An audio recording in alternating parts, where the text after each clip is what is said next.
देखो, सबसे पहली बात हमारी कमजोरी क्या है? हम परेशान हो जाते हैं।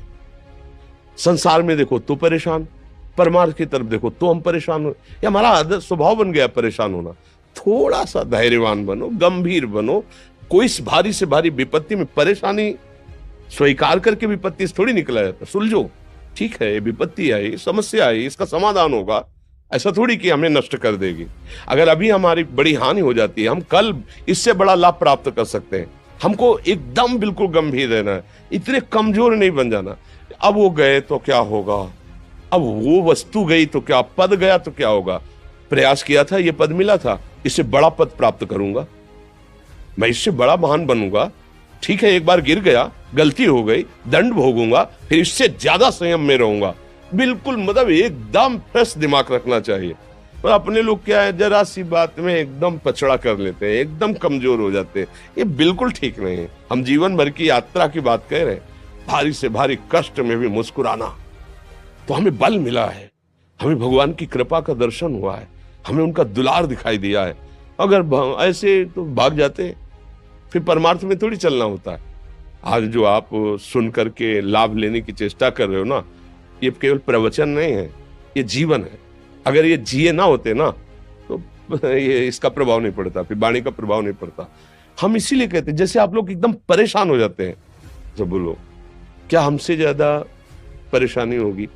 दोनों किडनी खराब, दवाई लाने के लिए पैसे नहीं, पानी रखा है हम उठ के पी नहीं सकते, भीषण शरीर में कष्ट, भीषण बुखार, क्योंकि किडनी फेल, जरा में बुखार, खाने को क्या, रोटी मांग के लाओ। अगर वहां सब्जी मिलती तो लाल मिर्च ऐसी पड़ के मिलती थी कि वो पा नहीं सकते थे।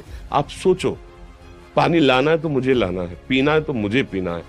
अगर मैं हारता तो कहां पहुंच जाता, क्या स्थिति होती? नहीं, मरना है, पर कदम पीछे। कोई दिन ऐसा नहीं जिस दिन सेवा ना की हो, जिस दिन सेवा ना गए हो। गुरु जी की सेवा में जाना है, पहले अपने को स्वस्थ साबित करना है, नहीं वो सेवा नहीं लेंगे। तुम बीमार हो, तुम कष्ट में, वैसे उनकी दृष्टि बड़ी शांत है, उनकी सेवा की, आके लेट गए। फिर हिम्मत की, अपनी श्री जी की सेवा की, मधुकरी नहीं गए, 3-3 4-4 दिन भोजन नहीं गए, पर सेवा नहीं छोड़ा, दिनचर्या नहीं छोड़ी। और उसका प्रधान कारण संयम, ब्रह्मचर्य, भगवत आश्रय, नाम जप, कभी हारने नहीं दिया। अभी भी थोड़ी देर बाद डायलिसिस शुरू हुआ। हारने, आपको हारे हुए नजर आ रहे हैं? शरीर में पीड़ा है, किडनी फेल है, ऐसा थोड़ा हम स्वस्थ बैठे हैं, पीड़ा है, बार बार प्यास लगती है, थोड़ा थोड़ा पानी मिलता है हर, लेकिन हम आनंदित हैं, हम प्रसन्न हैं। हम लड़ाई में हारे नहीं हैं, ना हारेंगे, हम जीत चुके हैं।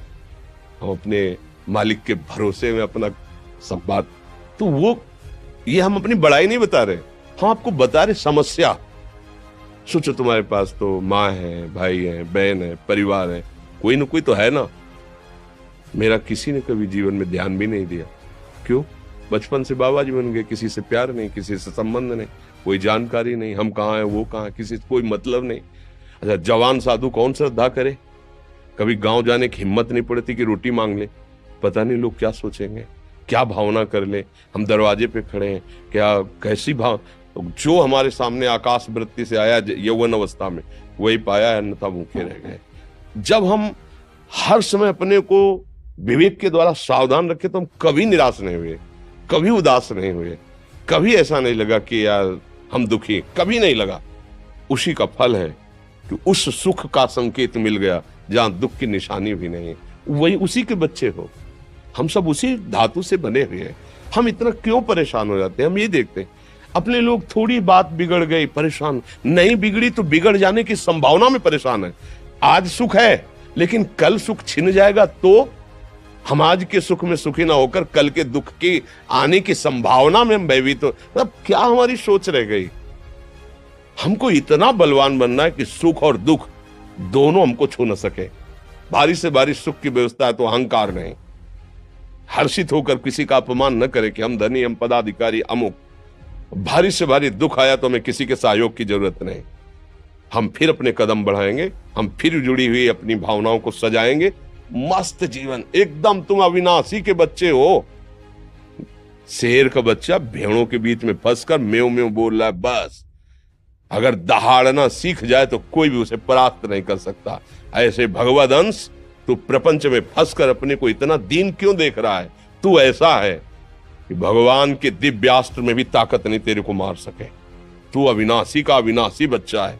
विनाशी भोगों को, विनाशी शरीर को मैं मान के इतना भयभीत, इतना दुख ठीक नहीं। ये सबके लिए, केवल एक के लिए नहीं। आप समझो, आप लोग सोचते हैं हम गृहस्थ होकर भला ऐसी स्थिति कैसे। जनक जी सुखदेव जी के गुरु हैं और राजा हैं, महल है, रानियां हैं, नौकर है, चाकर। क्या सुखदेव जी जिनके शरीर में लंगोटी भी नहीं है, दिगंबर, परमहंस, परमहंस के गुरु हैं जनक जी जो राजा हैं। समझो आप ऐसा ना सोचे कि हम नौकरी कर रहे हैं, हम संसार में, हम गृहस्थ हैं, हम आध्यात्मिक की ऊंचाई पर नहीं चढ़ सकते। नहीं, आप एक सरकारी नौकरी या आप किसानी या व्यापार करते हुए आप एक अध्यात्म की ऊंचाई में चढ़ सकते हैं। और अध्यात्म ही है जो तुम्हें इस माया के दुख सुख से ऊपर उठा सकता है। दूसरा, चाहे जितनी संपत्ति आ जाए, आप सुखी नहीं हो सकते। सब देख लो, आंख खोल के देख लो। अध्यात्म ही है जो तुम्हें हर कष्ट सहकर मुस्कुराकर जीने का रास्ता बता देगा कि आप आनंदित हो जाओगे। कुछ नहीं बिगड़ा। अध्यात्म है तो कुछ नहीं बिगड़ा, अध्यात्म नहीं है तो कुछ नहीं बना, कुछ हाथ नहीं लगने वाला।